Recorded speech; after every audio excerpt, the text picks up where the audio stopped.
Alright, so recently I made a video talking about the Switch 2 and how I personally just think there's a lot of negative about it. Um, it was originally part of a series that I called the T Forecast, where usually I just talk about any random topic that's on my mind. And by random, it's very random. My T Forecasts aren't like a normal podcast or anything where you have like a, you know, kind of current events topic or something. I just think of some random stuff and just talk about it for anywhere between 45 minutes and 2 hours. So that's what this one originally started as. And when I make my T forecasts, more recently, well, not really more recently, as of like episode, let's say 25, they've all been when I'm driving. Before, they used to be, I was driving from my job to a vendor to pick up or drop off parts. And now it's when I'm driving home from work is when I make them. So, for the most part, I'm just driving, I'm holding my phone and just talking to myself for 45 minutes. That's why typically my videos are those videos about 45 minutes, because that's my whole ride home. So, anyways, I say that because the first ones I did, it was actually me just laying here on this couch talking to myself. I used to put the phone right next to my head and just talk. So those could go on for a really long time since I'm just home. Who cares? But anyways, my T forecasts typically do not take off at all. I get like 3 views on average, 3 to 5 views. And usually I just figure those are people that know me and they're just kind of like supporting my channel or whatever. But this one, the one talking about the Switch 2, actually took off. It got like 670-ish views, which in the grand scheme of YouTube is not a lot. But for me in general, and for the T forecast, that's insane. And unfortunately, this video landed on the wrong side of YouTube. I mean, if YouTube had anything similar to like subreddits, this would have landed on like Y, I guess, instead of R. Y, like Nintendo Dickriders or something, because so many of the comments I got were acting like I'm the biggest idiot, and a lot of them were, I don't even know what I'm talking about, and blah, blah, blah this, and blah, blah, blah that. And so, yeah, I only had about 4 smart comments out of like the, I don't know, 60 or something that the video got. It was ridiculous. One thing I would like to say is the dislikes are disabled for some reason, and somebody even commented on that, and they said something like, oh yeah, this must just be rage bait. And I said, why would this be rage bait? This is just me talking to myself about my opinion on what I think of this system. And he's like, well, you got comments disabled, so that just proves it. And I'm like, that's not my fault. Like, I try to make my videos as open as possible. Like, when you go to upload a video, there's a little section that says comments moderation, and they put it on mild. So there's supposed to be mild comment moderation, and I always turn it off. I say none, and they say, are you sure you want to allow all comments? And I say, yeah, like, that's what this is all about. People can engage. I don't want censoring that I gotta go through and approve or deny. No, just let it happen. As far as enabling or disabling thumbs up and thumbs downs, though, I don't know how to do that if it's something that I can control. I mean, as far as I know, I upload it and then YouTube just has it disabled. I don't want to have my dislikes and stuff disabled. I want it enabled because it helps me gauge metrics, obviously. If I get a video that has tons of dislikes, I mean, I'm sure the comments would help dictate that it probably would have a lot of dislikes, but if it just straight up has a lot of dislikes, it kind of helps to know which way to steer the video. Ooh, they didn't like this, let's not do this anymore. Or maybe try to still do this, but switch it a little. Let's read the comments and see what people thought. So I wouldn't turn it off. So it's off, but it's not my fault. If there is a way to turn it on, I can't say I don't know how to do it. I'm sure I could easily figure it out, but I just do everything on my phone. I don't actually go into YouTube Studio on my computer. It's all on my phone. And so what I see on my phone, there's no option to like enable dislikes and stuff. So if it uploads on default as disabled, that's not really my fault. That's a YouTube thing. Anyways, that's a weird, huge side quest. I'm just saying that though, because I'm sure this video will have the same situation. And again, I didn't disable it. It's just default. And I just haven't really looked into it on a computer as to how to enable them. But yeah, it's not that I have a problem with them being on. So anyways, though, before I get too sidetracked, what I wanted to do was I wanted to make this video just as a follow-up. Originally, what I was going to do was just kind of like hate on all the stupid comments I got and break them down why they're stupid and say the points more thoroughly and use examples and stuff from online and all that. But I figured, A, That's a lot of work, and I don't feel like putting in that much effort on something stupid like just a response video. And B, well, let me go back to A, also a response video that may not get that many views. If it ends up like a normal T forecast, this won't get a lot of views. So what's the point of putting all that work in for 5 views? And B, I just figured I'm not really trying to like start problems with these people. Like, they're just anonymous idiots, just, you know, oh, your opinion doesn't match mine. So like, whatever, be a moron. You wrote your dumb comment and carried on with your life. Like, I'm not gonna like bring it up and just keep dwelling on it. But what I do want to do is just kind of expand on things a little bit more, make it a little more clear what I was thinking. Maybe some of my points were too vague, and that's why somebody thought I was an idiot. So if I can expand on them, and also just address some of the, I guess you could say, allegations. Like, for example, one thing I will come clean on now is there was, in my video, my T-Forecast, I said that the Switch 2 is coming with proprietary memory cards, kind of like what Vita did, how they had their goofy little chunky M2s that they released for their system. I thought that was the situation with Switch. It's not. It's actually a normal M2 card, but it's the extreme version or something like that. It's a newer version that's been released, but it's a normal SD card. I mean, it's released by you know, SanDisk and all the other ones. I'm sure Walmart's On brand has some available. So they're normal. It's not a proprietary thing to Nintendo. So my bad there, I guess. However, there still is a point with that, though. The point was, even, okay, it's not proprietary, but it's still a newer technology, so it's going to cost more.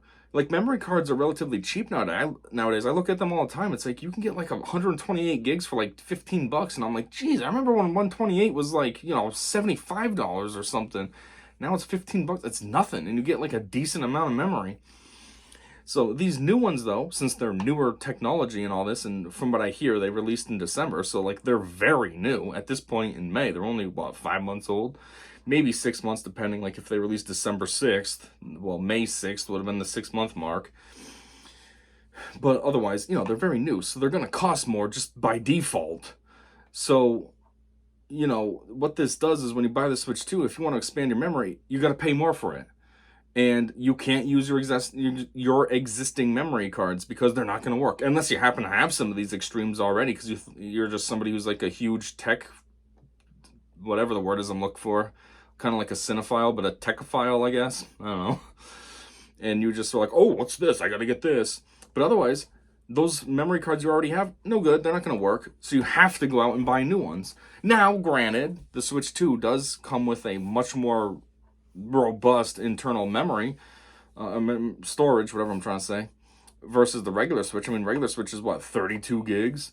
And then you need those expansion cards because 32 gigs fills up easily.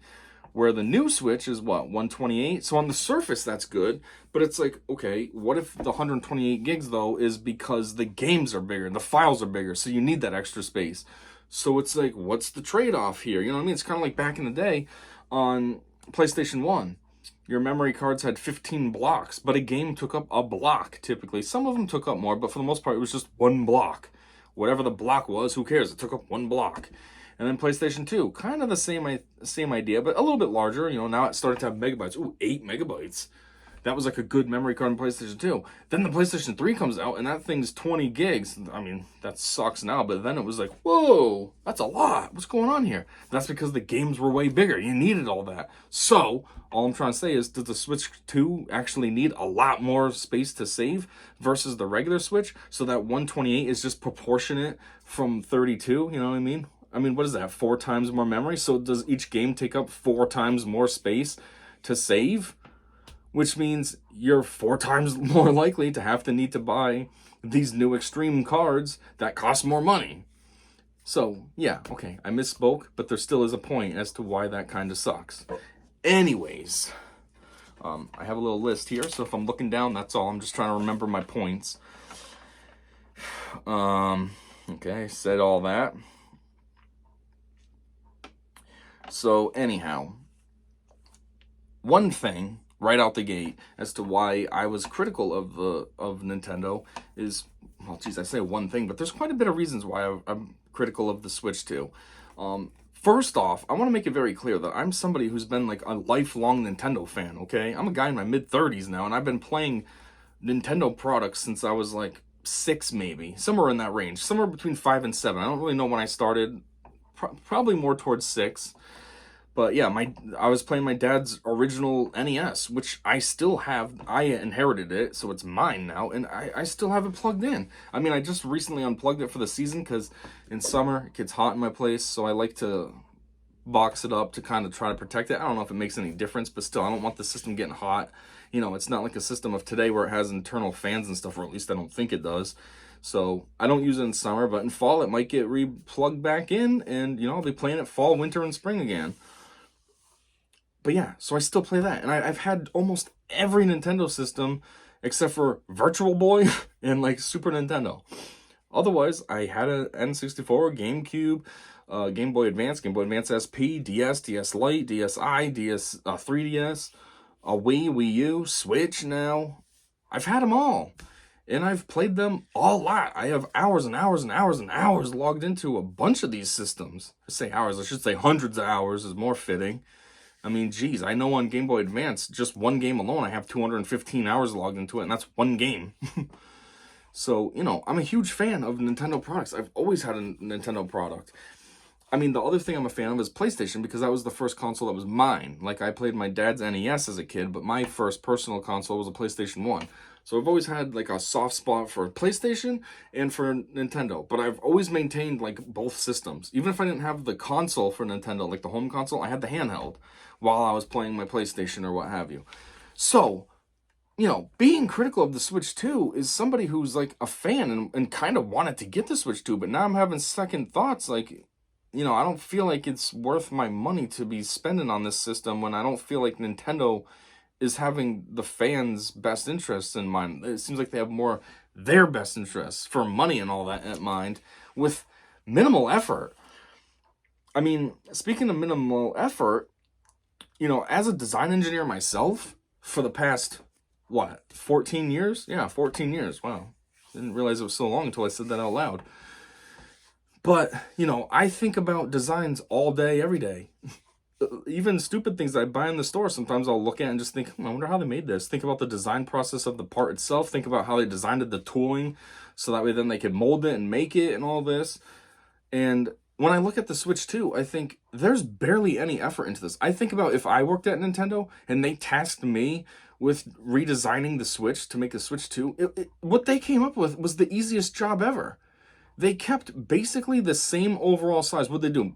Same exact thickness, and they made it slightly longer, right? So the screen's a little bigger. Ooh, wow, that's a lot of work there. And then they changed the joycons from a mechanical fit, which from a design standpoint actually takes a lot more work, to a magnetic fit, which takes a lot less work.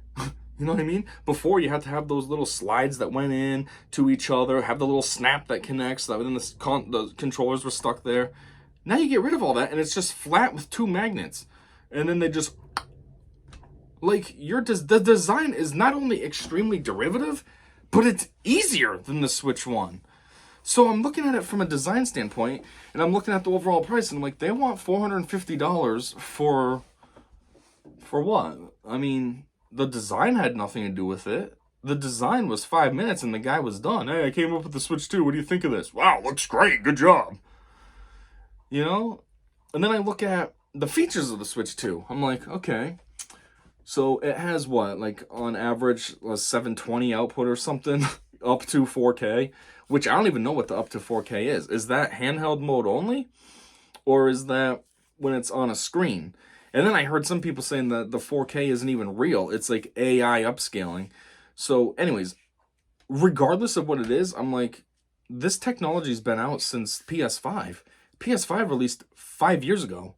Nintendo is just finally catching up, incorporating this old technology into their system. And they think that we should be paying premium prices because they're finally catching up. And not only that, but that's just comparing to Sony. Like, when did 4K actually come out? I don't think that was 2020. Like, it wasn't like, oh, 4K, what's this? PlayStation has it. Like, I'm pretty sure it was already out before that, so this technology could be 7, 8, 10 years old, and Nintendo's finally catching up, and we're supposed to pay premium prices for that? Because you finally caught up? I mean, this is the first console that they've ever released that's finally caught up as well. Everything's always been slightly behind from Nintendo. Which kind of made sense, because Nintendo's MO has been like, it's all about fun and, playing differently, and creativity and stuff. So it was like, okay, sure. When 720 was the latest and greatest thing, and, what was it, like days of GameCube? GameCube was only 420 when PS2 and all that was 720 or something like that. Don't get all frustrated in the comments now if I'm wrong. If I'm not mistaken, there was a phase like that where it was slightly behind, but it was fine, because it was like, okay, well, this is like a step forward for Nintendo. They finally have discs. They have cool little proprietary discs.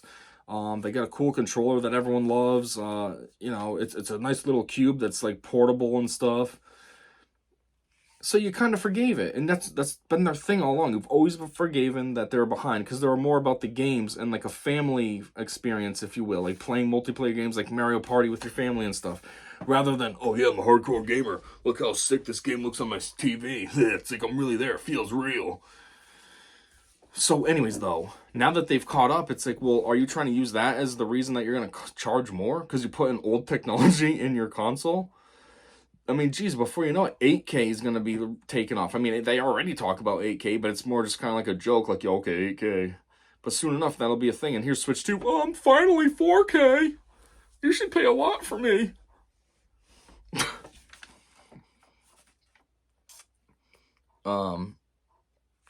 And then I laugh because the next thing I'm going to say is making fun of the name of the console. Switch 2. That is, again, zero effort. I mean, Nintendo has always put effort into their console names. I mean, some of it was kind of dumb, like calling GameCube a GameCube. It's a cube that plays video games. Okay, that's pretty self-explanatory. But at least it was a name, N64. Oh, Nintendo, that's 64-bit. Wii, oh, it's different. It's fun. It's Wii. I mean, Wii U, I don't understand what the naming for that was. That's weird. It's Wii. It's completely different than the regular Wii, but then they slap a U on it, and it's like, okay. And then Switch made sense at the time, because it was like it could switch from handheld to console. And it was like, okay. And they've always kind of had, like, witty names. I think the most wittiest would have been the 3DS. 3DS was super clever. It was like the third DS variety. And it was a 3D capable console. 3DS, third DS, 3DS. Like, it was just a perfect name for the console. And so now the Switch 2 comes out, and that's the best they can come up with. It's like the lead designer of the Switch 2 was at home one night and just was like, asked his 5-year-old kid, hey, what do you think we should call our new Switch? You know how we play Switch all the time? I'm part of a team that's working on a new one. What should we call it? And the kid was just like, Switch 2. And the guy was like, that's it. Switch 2. I would have never thought of that. And then he ran to the office the next day, pitched it, and everyone was like, yeah, Switch 2. Like, it's no effort. That's the dumbest name, especially coming from Nintendo. Because, yeah, you might be able to say, oh, well, Sony does that. It's been PlayStation 1, then it went to PlayStation 2, and even now, PlayStation 5, people are talking about rumors of PlayStation 6. It's like, okay, but that's different. That is what Nintendo always did. I mean, PlayStation always did. Sony always did. So it's fine. That's their way of doing things. It would be almost like Xbox. If they made a boring name for the next one, what is it called now? Series X? So imagine their next console is called Series X2. It would be boring. It's like you've always switched up. Xbox, then it was Xbox 360, then it was Xbox One, then you came up with Series X. Now you're just going to come up with Series X2? That's boring. And again, if you're going to charge premium prices for your console and your games, the least you can do is put some effort in either the design or put effort in on the name at least. Come up with some awesome name. And I know some people defend it like, wow, it's because they want to make it clear that it's still just a Switch, but it's the next one. It's Switch 2. It's newer. It's better. It's not just the same old console. Blah, blah, blah, blah. Okay, fine. But like, everyone knew all along with all these other names. You knew that Wii was a new console. It wasn't like, is that still a GameCube? I'm not sure. You knew. So you call the thing something else. I mean, geez, it only makes it more obvious, does it not? If you give it a totally different name. No, Switch 2. I mean, with how consoles come out as like Pro and stuff, like on PlayStation, oh, PlayStation 5 Pro, PlayStation 5 Slim, and all this crap. Now it's like, well, is the Switch 2 actually a new console? Or is it like an upgrade to the existing Switch? Like, I'm not saying that as me. I know it's the next console, but say you're somebody that's not fully engaged, like, you know, I don't know, a grandparent or something, and you don't really know. Now you're gonna, you know, well, this thing's Pro. Does that mean that's the next system? The PlayStation 5 Pro? Is that like a PlayStation 6? Or, oh, so is the Switch 2 actually the next system? Or is that just like the PlayStation 5 Pro situation? Where if it had a completely different name, then it's obvious that it's the next system. It's not the same thing, you know? So, that's kind of what I was looking at when I'm looking at these prices. That's what I'm comparing it to, is the price. You want to be lazy and not really change the design and not put much effort in the name? Cool, don't. I mean, it's your product. You don't have to. But at the same time, don't rip us off. Charge us $300 then, just like the current Switch is. Hey, we didn't do much difference to it, so $300. Does that sound fair to you? Yeah, sounds fair to me. Don't ask me for $150 more for no effort. That's ridiculous. You know, that's like when we have a customer that comes to us at my job, and if we need to build tooling for whatever their project is, as long as their volumes are decent enough, we just absorb the tooling. We don't charge the customer. Yeah, we got to build the tooling for them, but we're not going to charge them if they're going to give us a good enough work. You know, if they're going to order like 500,000 pieces and we got to build tooling to do so, okay, that's free for you. So, same idea. If you're going to put no effort into your console, that's fine. But don't expect us to pay more for it. That's ridiculous. Then another thing that I find pretty annoying is how this new system we have to pay $150 more for than the base model. Now, currently, Switch's like premium model is the OLED version, which is $350. So if you even compare it to that, it's still $100 more than their current premium offering, which really, it's the same exact thing as a regular Switch, only it's white, and it has a better screen, which that screen is only valuable on handheld mode. Once you connect to a TV, it's exactly the same. But anyways, this new console that costs more, $100 to $150, depending on what you're comparing to, doesn't even come with an OLED screen. Like, they want premium prices, and they're offering us a baseline model system, though.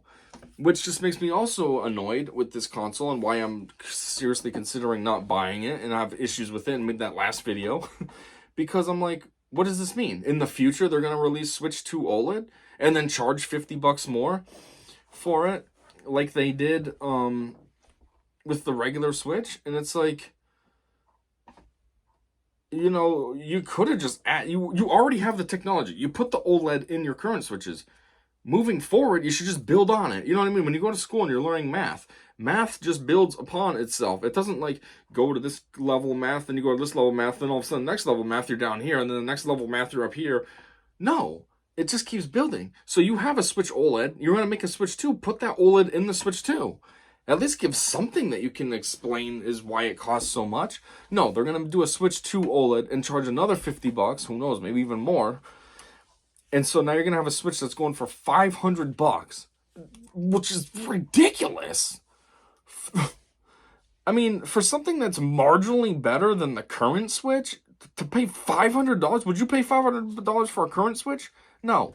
I bet you a lot of people don't even pay the $350 for an OLED. You're going to pay $500 because it's a Switch 2. It's a new one. Oh, it's got OLED. Like, come on, don't be dumb.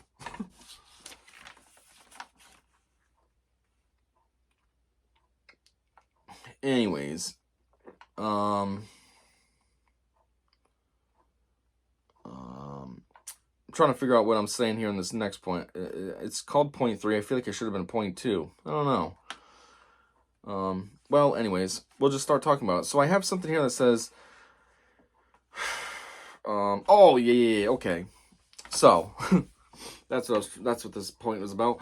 What this video is here actually is a remaster, I guess you could say, of a video I already made. So I already pre-made this video, not pre-made, I already previously made this video, this response video, but it was a little not so good. It was a little heated, and it kind of got a little stupid. It wasn't planned out at all. Like, I didn't have these notes like I have now. I was trying to like do it all off the top of my head, and I didn't like how it came out. I didn't even bother editing it. I had a whole bunch of clips that I recorded, and I just deleted them all. But I did save one portion. It was a little bit of a research I did online, because what it was a lot of people were commenting that Nintendo Switch games are not $90. Well, they're not $90. Nintendo even confirmed that. The most they'll be is 80. Blah, blah, blah, blah, blah. However, there's been a lot of news circulating out there that Switch games would be not, $80 digital and $90 physical. And so when I made my first video, at that point, that was, I think, May 7th. And on April 30th, I found an article when I made that video that was dated April 30th, which would have been exactly a week before I recorded that video. And it would have been a day or two, like, before I recorded my original video to begin with. And there was still an article saying that physical games were going to be $80 and, $90, and digital games would be $80. And so, yeah, I was just trying to show that because, it just proved what I was saying. Like, all these people hating on me like I'm an idiot because they were saying I was spreading misinformation and stuff. Well, if it's misinformation, it's not my fault. The information's readily out there.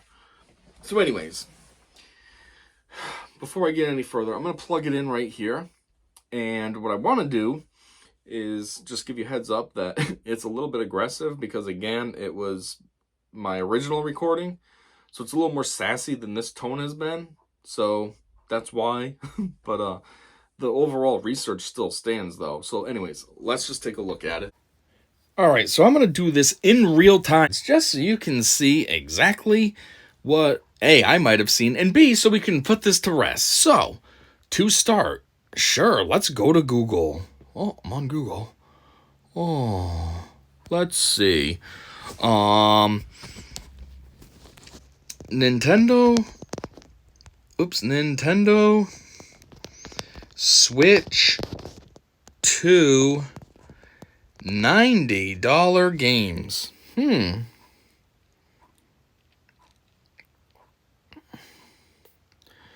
Let's see. The confusion around, this is Reddit. Let's not pay attention to Reddit. Let's see. What do we got here?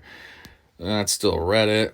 AI overview. Okay, let's see what AI says. Yes, some Nintendo Switch 2 games are priced at $90 physically, with digital versions costing up to $80. Huh. I must be spreading misinformation when Google tells me this. Man, me and Google need to stop collaborating to spread misinformation. Some physical games, particularly Switch 2 exclusives and re-releases, will cost $90 for the physical copy. Oh, God, I'm so wrong on what I'm talking about.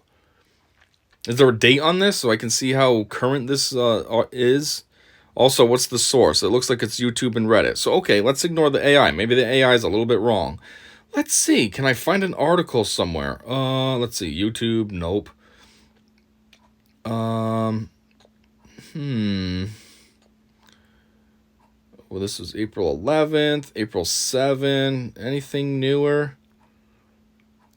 I'm looking because I found something when I was at work that was way newer. I was hoping to be able to find it here with you guys so I don't have to fucking hear it.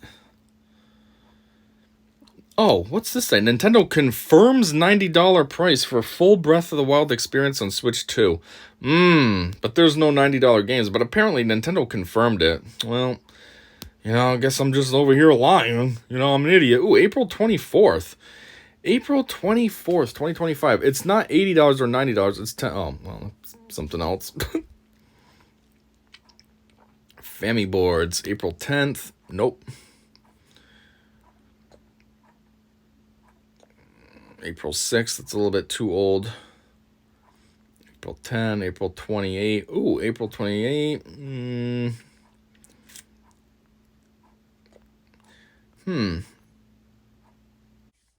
All right, so that was the first portion of my research. Unfortunately, I did find a article while I was at work, because as these comments were coming in, obviously I'm at work, so I did a quick research, and I wanted to see, like, am I wrong? Am I an idiot? And the first thing that popped up during that research was an article like straight up confirming that yes, Switch 2 games are going to be $90, $80 digital. So at the time, just in case I couldn't find it later when I made the video, I actually took a picture of it. And so anyways, this next video is of that. It's just, you know, I'm just showing you, hey, this is what I found on Google. So, you know, if the prices aren't what they say they are, it's not my fault. Okay, so unfortunately, all I have is the screenshot. This is a screenshot of my work computer. And as you can see at the top, I can zoom in, are Switch 2 games $90. Okay, we got Reddit as the first thing. We're not going to take a look at that, but we can take a look at this. It says, are Switch 2 physical games $90? According to Insider Gaming, I don't know their credentials. Maybe they're no good. Maybe I should look into that a little bit more. But it says games for the Nintendo Switch 2 will cost up to $80 for digital and $90 for physical. Hey, let's take a look at the date. Oh, April 30, 2025. Wow. So in other words, this is very up-to-date news, since this was exactly 1 week ago, as today is May 7th. Huh. So anyways, as you saw, like, there's the research. Anybody can very readily, easily look this up. It's just there. So even if it's not correct, what I said, I'm not spreading misinformation. Like, this is a internet problem. This is a Google problem. This is a other YouTubers problem. This is poor marketing on Nintendo's part. Like, it's not me. So to try to say I'm spreading misinformation or whatever is ridiculous, because the information, if it's false or not, is right there. It's on the first page of Google. You don't even have to like go too deep, you know? So I just wanted to show that because it was just annoying. All these people saying all this stuff, and it's like, relax. Like, it's not me. I'm saying what I heard. If you've heard differently, cool for you. Anyways, now the last thing I wanted to say about why I'm not a fan of Nintendo Switch 2, and something that I think people are just like, I don't know, stupidly overlooking or something, is the new price points for the Switch games. Switch 2 games, I should say. Because even if the games are only $80, like, that is not a only situation. That is still a terrible price. Okay, whoops, they're not 90. They're only 80. Oh, my bad, they're only 80. Like, that's still ridiculously high. That is still $20 more than what they currently are. I mean, if you want to look at that statistically, that's 33% higher than they currently are. I mean, that's ridiculous. $80 for a new game? Because, and then Nintendo tries to justify it by saying, oh, well, we base it on, like, the replayability and all that we added to the game. Games from all time should have high replayability. Like, that should be the number one goal of a game. Not make a game that's like, well, you're going to play it once and then that's it. Really don't need to ever play it again. They should all have replayability in mind. And now all of a sudden we got to be charged more for it? Oh, this game, we put a lot of replayability in there, so we're going to rip you off $20 more. I mean, it's just stupid. And I don't understand these Nintendo fans that are just like, yeah, that's fine. I'll pay that. I'm an idiot. Probably the first to complain about capitalism, but then they'll go out and buy these expensive games. Like, you make sense. But anyways, it just sets a terrible precedent. You know, Nintendo pulls this nonsense, and now the other companies are going to be like, hey, look what they did. Let's us try it. And it's already happening. Xbox is planning on raising their console prices $100 more, and they're setting their games to be $80 as well, which kind of seems like a stupid strategy on Xbox's part. Not to go on a little tangent here, but A, anybody that wanted an Xbox has one. And B, I mean, isn't Xbox, like, losing in the console wars? You know? I mean, Sony is killing it. Everybody wants a PS5.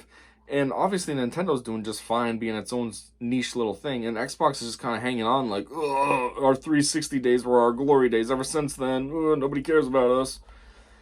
I mean, not too long ago, weren't they talking about, like, getting rid of consoles and coming up with deals with Nintendo and Sony so then they could sell their exclusives on those consoles instead, so they wouldn't even have a console anymore?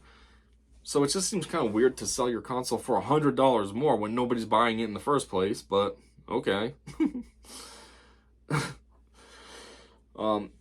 Also, a lot of people say that Xbox or Microsoft doesn't even have any decent exclusives. So again, it just seems kind of goofy that you're going to charge $80 for games that nobody's buying. But okay. But regardless, it's just setting a terrible precedent. See, they've already jumped on board. And who knows who else? I don't know if Sony has yet. I hope not. But maybe they have, or maybe they're thinking about it. And then there's all the other things. What about Steam? Steam will be like, hey, Nintendo's selling more for digital games. Maybe we can. Or Quest, or whatever there is. Even iOS games. I don't buy games on my phone. I only download freemium games. But even those might go up. Hey, look what Nintendo did. We should jump on that. And it sets a bad precedent for the gaming industry. And then it becomes the decline of the gaming industry. It starts the death of it. And all these idiots are just like, yep, this is fine. Yep, I'll pay it. Because I'm brain dead. I need to have the latest and greatest game. Duh. I can't think first. And then a couple other things is I think about, like, what about used games? For me, personally, I buy a lot of used games from GameStop.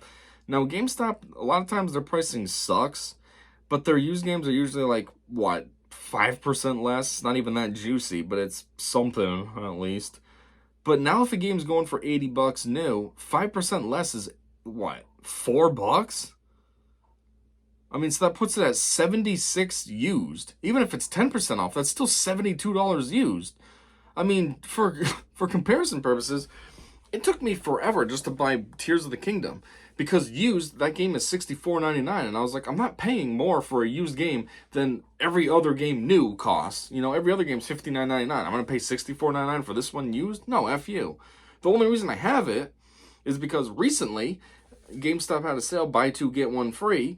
And I can't really capitalize on that deal like I used to when games were all pretty cheap, $10 and stuff. But I went and bought a few expensive games with that one. So I bought Tears of the Kingdom, like Mario Odyssey and something else. All games that are always expensive because, Nintendo never reduces their prices, and so GameStop doesn't either. And, so I did that so then it would feel a little better. So overall, if you looked at the price point of what each one would be equivalency of, it was like $38 each. And I'm like, okay, Tears of the Kingdom for $38, not so bad. $65? But $38? Sure. But that's $65. We're talking potential of $76. That's $11 more. I don't want to pay $65 for a used game. I sure don't want to pay $76. Like, that's ridiculous. I try to maximize what I can get. I try to go to GameStop and be able to get like 3 games for $60, 4 games if I can. Not one for $76 plus tax. I mean, geez, after tax, you're looking at what, 78, 50-ish? That's ridiculous. And I feel like nobody's thinking that either. They're just like, yep, these $80 prices are totally fine. Yep, this makes sense. And then, even though, like, the generation that video games really blew up with is my generation, and, like, so now we're the adults with kids and stuff, at the end of the day, kids still like video games too. And, what if your kid wants a new game, and it's like, $80 for the game, or $76 used? It just becomes a situation where it's like, geez, like, now it can be challenging to make that decision at $55 used, but it's a lot less of a blow than $76. Like, when you buy a game for yourself as an adult, it's for you, whatever, you know what you're getting into. But when it's for your kid, it's not just for you, because you got to think about other things. You got to think, okay, I can buy this for my kid, but I also need to get gas, or I need to make sure I have food for dinner this week, or this or that. And it's kind of like a different mindset. Like, you're thinking about all your stuff for you as well, and your family. Where when you just buy something for yourself, you figure all that's already handled. That's why you're doing it for yourself. So it's like, what's going to happen there? The kids are going to have to miss out on cool stuff because Nintendo wants to be greedy. Hey, Mom, can I get a new game? Nah, they're way too expensive. Sorry, son. I know this is a hobby of yours, but, Nintendo wants to rip us off. Microsoft wants to rip us off, so I can't afford to do this for you. It's just a terrible precedent to set and a terrible trend to start and all that. And I just can't understand why people are, like, defending this like it's okay. It's not. It's ridiculous. I mean, if you want to increase your prices a little bit because you're like, well, geez, they've been 60 for the past, what, 30 years? Maybe it's time we increase them a little. Fine. Increase them $5, you know?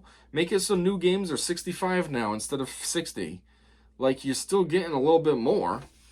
Does it really have to jump to 80? Potentially 90? No, it doesn't. So anyhow, I think that's all my main points I have here. I mean, every single thing that's on this list I've talked about. And so, yeah, I just want to go through this, kind of address a lot of the major concerns, try to make myself a little more clear, expand a little bit more on the topics. That's another thing, too, I didn't get around to saying earlier. It's kind of a weird spot to put this now, but while I'm thinking of it, I do want to say if there was anything that I said wrong in the T4cast that I made, that's because, again, I'm driving. And everything that I was talking about was what I heard. I had listened to the entire Direct. I also had listened to a lot of other YouTubers like RGT85 and, what's his name? I don't know. There's this other guy who has like long hair. He's pretty cool. I like listening to him. And a bunch of random other YouTubers too that I don't normally listen to, but I just listened to what they had to say about the Direct.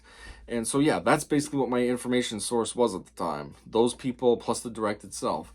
So, you know, okay, maybe the information I gathered was slightly limited, but you know, it wasn't just like I heard one piece of something in an article and made a whole entire video on it. It was based on what I had at the time. And maybe that information I had at the time was accurate, but it changed quickly due to backlash. Because I know that Nintendo put out a live a few days after the Direct, and apparently the comments were just tons of people just spamming like, drop your price, drop the price, drop the price. I don't know if it was on the console or on the game or both, but it was just being spammed over and over. Drop your price, drop your price. So maybe Nintendo actually responded and those $90 games are no longer 90 because of that. Maybe they realized, oh, this is a bad move on our part. It could be disastrous, so they dropped it to just 80. I guess we'll stick with physical being the same as digital at 80, at just 80. So, you know, which means that the information I had was correct. I just wasn't up to date with how the aftermath of the live went, if that's the situation. I'm just making stuff up here. But, yeah. So, anyways, overall, I think the Switch 2 is kind of a ripoff. And like I said at the end of my T4cast, I don't know what I'm personally going to do. I might buy one just for, like, the exclusives, though. You know, the Pokemon games, Mario Party, Mario Kart, few others that might be pretty cool that are exclusive to Nintendo. But maybe that's it. Like right now I just see cool stuff and I'm like, ooh, what's this? I'm just going to buy it. Well, maybe with Switch 2, not so much. So that's option A. Option B, maybe I'll just end up ditching Nintendo. First time in my whole entire life I won't have the latest Nintendo console. And maybe I'll just go stick with Sony only, just have a PS5. I don't know. Or maybe I'll just give up on gaming altogether. That could be good too. I mean, you know, I am a well-established adult, meaning like I'm not like in my early 20s or something. I'm more pushing 40, so maybe I shouldn't be worrying about video games. Not that I play them. I hardly ever have time to play my games. I'm just a collector. But, you know, maybe I shouldn't worry about wasting money on just collecting games. You know, maybe it's better if I actually played them instead of just collecting them. So since I can't play them, why collect them? And give up on it. I don't know. This is like a 25-year hobby I've had, collecting games, but I don't know. Or I could do something completely different and just go to PC gaming. You know, I browsed on GameStop's website like PC games, and PC games are very cheap in comparison to what I'm used to on Switch and stuff. So it could save me a lot of money there. Sure, I'd have to pay a little bit more for the console, but the games are dead cheap, and you can get tons of games. You get everything, basically, except for Nintendo exclusives. But you get all the other games that are on Sony and Xbox, plus you get anything that's exclusive to PC. So that's a good option, too. I don't know. But yeah, so this is just all I got. Just a little bit of an expansion on that video. Just kind of recover things. Tell you what I think a little bit more in detail, do it a little bit more organized, and yeah, guess that's all I got, and until whatever comes next, see you later.